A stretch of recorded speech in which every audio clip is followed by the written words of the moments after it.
Hey, welcome back everybody. This is Brad Myers again with Fulton County Homes right here in Fulton County, Ohio. 20-year home inspector turned real estate agent with Harmony Realty Group. Today I want to discuss the VA loan program, specifically what type of home the VA will lend on. So stick around.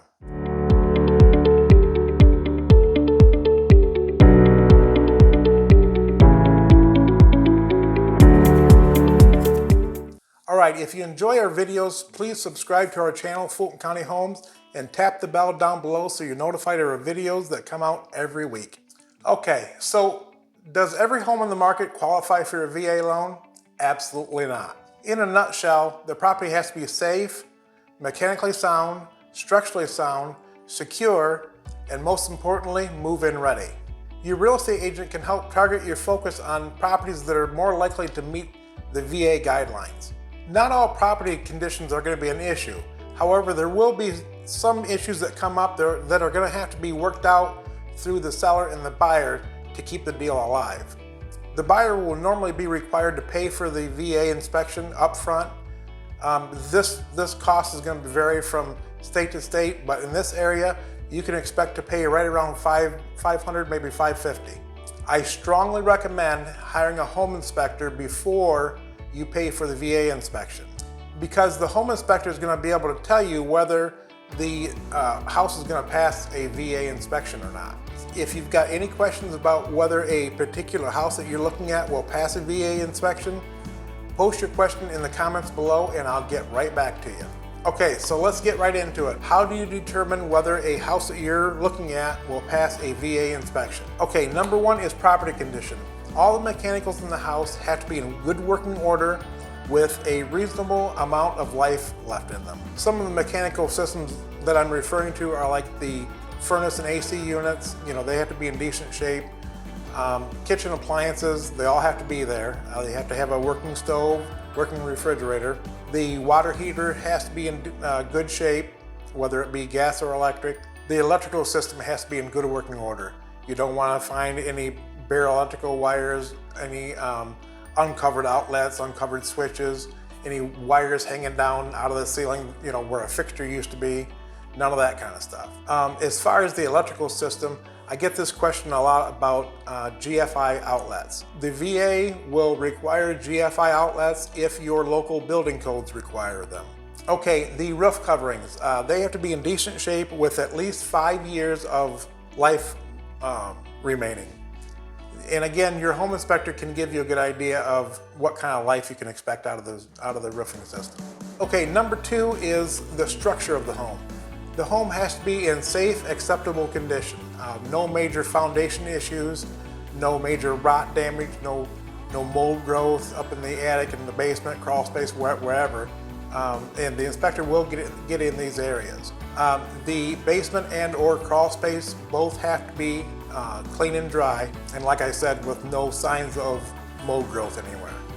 Okay, so the VA inspector is also going to be looking around for signs of insect damage from like termite, carpenter ant, powder post beetle. If he or she suspects any of these conditions exist, he's going to require that the home be inspected by a pest inspector.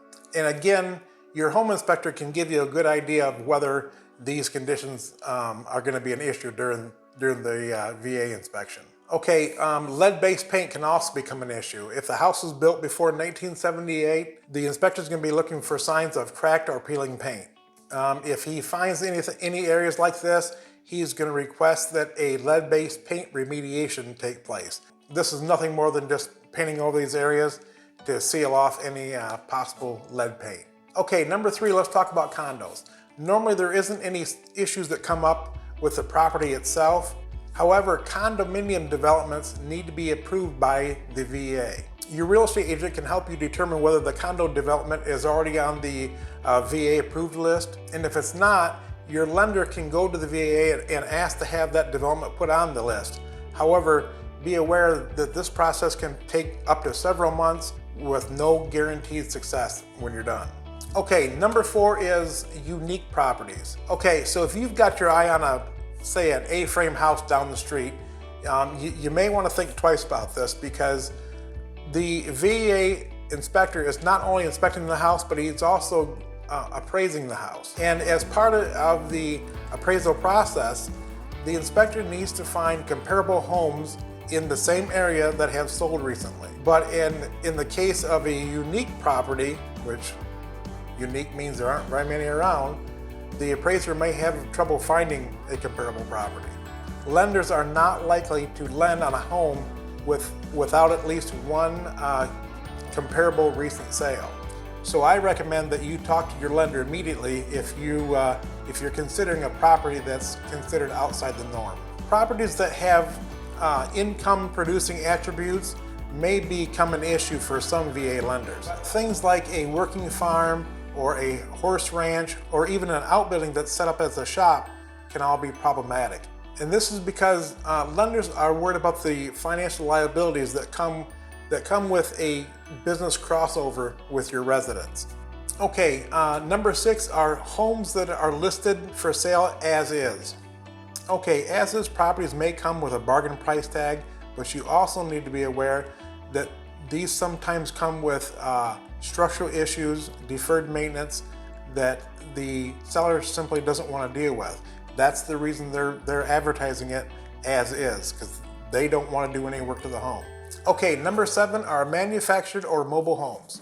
Manufactured homes are pretty easy to spot. When you get under the house, you're going to see 2 steel frame rails where the axles would have at one time been mounted. These axles have to have been removed so that the house cannot be easily pulled off the property. The manufactured home has to be on a permanent foundation, and any additions made to the home, for example, a sun porch or in addition to the living room, a bedroom, any kind of addition from the original construction of the home has to be inspected by a structural engineer. And be aware that approvals vary from lender to lender. Some will loan on them and some won't.